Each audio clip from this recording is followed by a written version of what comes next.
morning, everybody. I know, I look even more disheveled than normal because I just drug myself out of bed. It's early. I didn't put up a video yesterday, so I'm going to put one up before I have to jump in the shower and drive to New York for my photo shoot. So if I look like this, because this is how I look at my worst. And a little makeup here when I get there because I didn't sleep well. Probably shouldn't go to a photo shoot, with dark circles under my eyes that look like bags, and I can't put eye cream on them because it's weird. I got to do what they tell me. It's been a while. Nevertheless, I wanted to do an important video. Oh yeah, hi newbies. Thank you for joining this very authentic and unique channel that's honest and isn't out for flash and pizzazz. Nonetheless, the YouTube algorithm doesn't like me, and most of my videos have been partially demonetized to limited, which means, yeah, where you'd normally make, $3-4 a day, we'll give you 12 cents. So if you want to help out the channel and send a tip via the super thanks button or the links in the about section, that would be awesome, because a lot of my money is tied up dealing with my mother's, I was going to say, what's the final expenses? That's it, final expenses, yes. So, because my brother's a 33-year-old man-child and, has nobody, so I have to cover everything, which I'll get back in about a year from the estate. I wanted to get into the 6 types of narcissistic personality disorder. Yes, there are 6. There are 2 main types, which I've spoke about, which is overt and covert. And I did a video in each of those called Traits of the Covert Narcissist, Traits of the Overt Narcissist.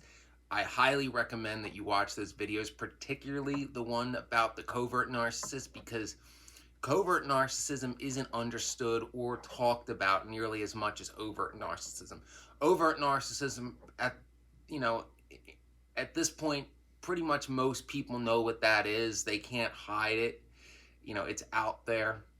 You should look at the traits of the borderline too, because they like to play victim, and sometimes they get away with it. But understand, their actions are by choice as well. They know what they're doing. It's a point I make in a lot of my videos, is keep in mind, the narcissists and the borderlines, their actions, their manipulations are conscious decisions that they make. This isn't like someone with bipolar or schizophrenia who has, a chemical imbalance and they don't understand that what they're saying is crazy. They think it sounds normal.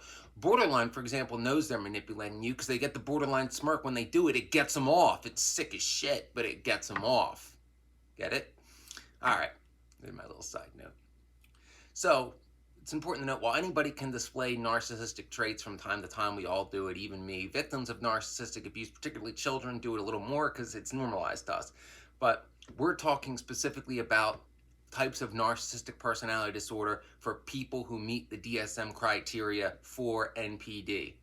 And, narcissists often obsess over things, and it might result in constant craving for admiration, attention, control. They treat people like property. They think they run everything. Grandiose delusions, stuff I've talked about before.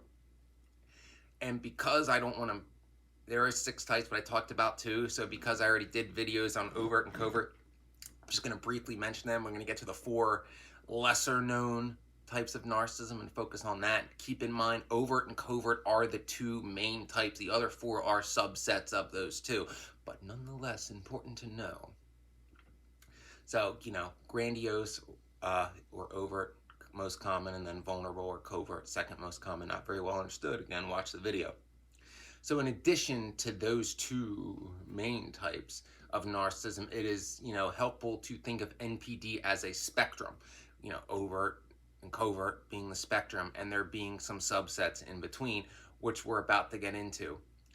As I said, overt and covert I spoke about. I'm going to mention those videos again so I don't have to go over them in this video and make it so long that people don't want to watch it. Watch my videos called Traits of the Overt Narcissist and Traits of the Covert Narcissist for an in-depth dive into each one of those. So moving on, the 4 more types you might come across, in that spectrum. Most people with NPD fall into the overt or covert categories. They are the two most common type. But there are other types of narcissistic personality disorder to be aware of. The first one of these four subsets is communal narcissism. And it's a common trait between, different, it's a common trait amongst different types of narcissists, but in this one, this is like their main thing.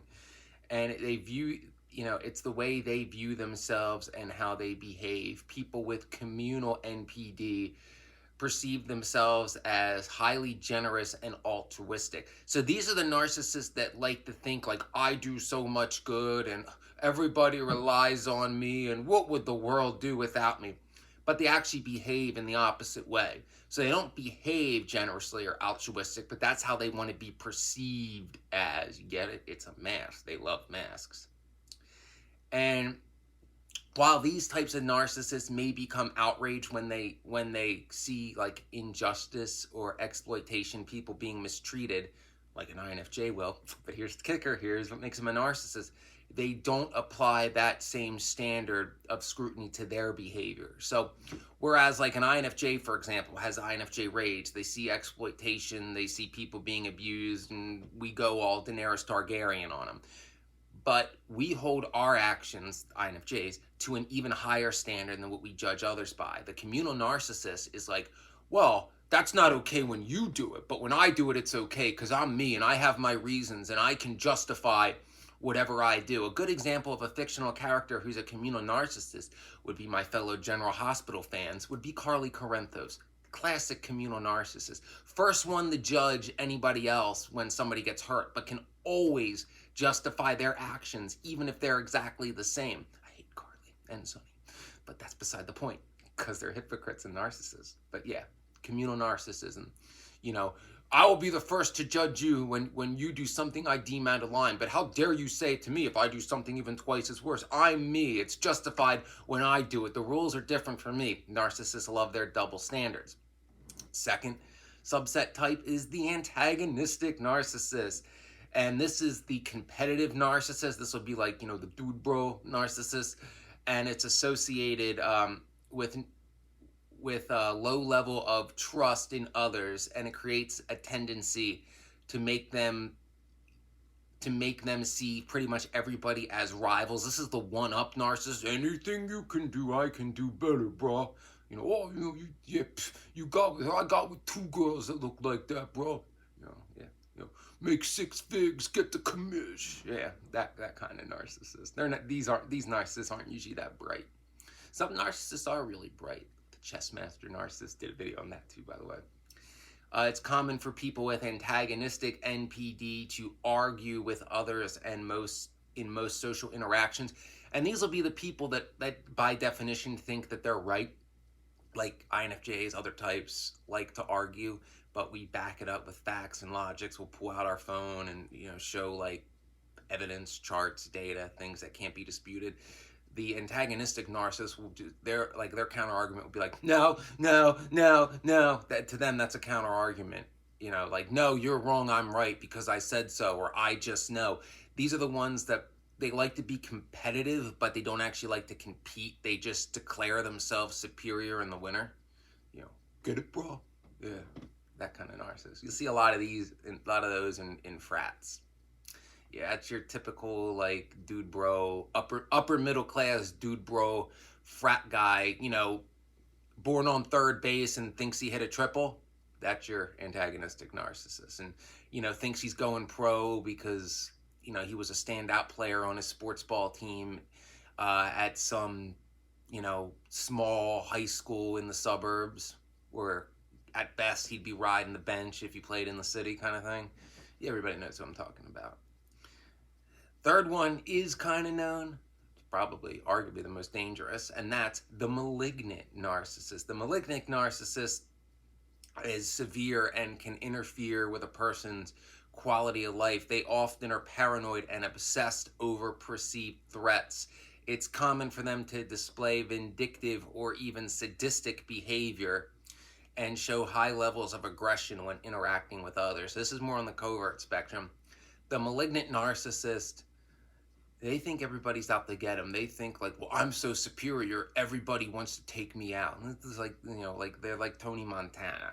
Uh, yeah, that paranoid. And they may or may not be coked up. And that varies narcissist to narcissist. So they think everybody's out to get them, and they can be flat out sadistic to anybody that they even perceive as a threat to their control or a threat to exposing them. They truly feel no empathy. They truly believe anything they do is justified because they're so vastly superior. And this is a more severe form of narcissism. There's no reasoning with a malignant narc. Yeah, they're the probably of the NPD types, they're the most far gone. And finally, the seductive narcissist, which, as I read this article a few days ago and took notes, I think I may have encountered one of these recently. People with seductive NPD understand the power of flattery. In other words, they're the compliment giving NPD. Watch out, ENFJs, because you love compliments. So this type's really gonna they're gonna enchant you quite easily. They'll freely shower their targets with compliments in order to get them to admire the narcissist, to get them to fall in line. When the seductive narcissist themselves isn't getting enough praise, so they'll praise someone to get like more praise back from them, like, oh, for every 50 cents I give you, you got to give me $1 kind of thing. And when they're not getting enough praise from their target, they have no problem dropping that person and moving on to a new target. So the seductive narcissist is like a lot of ENTPs, narcissists would fall in this category. They're the, I'm so great, you're so lucky to have me, what would you do without me? You're nothing without me, I'm settling for you. I can't believe I put up with you, all I do for you. They're the ones that truly, truly are most obsessed with getting everybody to love them and everybody to think how great they are. Like narcissistic people in the entertainment industry, a lot of them probably fall under this category. It's all about admiration for them and people thinking how wonderful they are and how superior they are to everybody else and how nobody is at the same level as them and how anybody that they give any attention to should be like as if they're in the presence of a god. That's the seductive narcissist. So I think it's important to know these subsets and better understanding narcissistic abuse and specifically narcissistic abuse recovery, because it's important to, one, if you're dealing with a narcissist, know as much as you can about the narcissist. So knowing their specific type and even subset can help you easily or more easily gain more information about what you're dealing with. And also, once you get away, because you should, knowing this information about what type you were dealing with will help you better understand their actions and how they were using you and how to recover from that eventually. So thank you for making it to the end. Trust your intuition. If you notice these traits in a person, you are most likely probably dealing with a narcissist. Find as much information as you can, and if your intuition's telling you, I've been seeing these signs in this person, you should trust it. And your integrity is going to scream at you to get away. No matter how much guilt the narcissist lays on you, your integrity will tell you to run. So thank you, and please consider leaving a tip. We'll roll the dice and see if this gets demonetized or partially demonetized. I don't know. There's no consistency anymore. I guess I'll see you tomorrow. I gotta go to New York.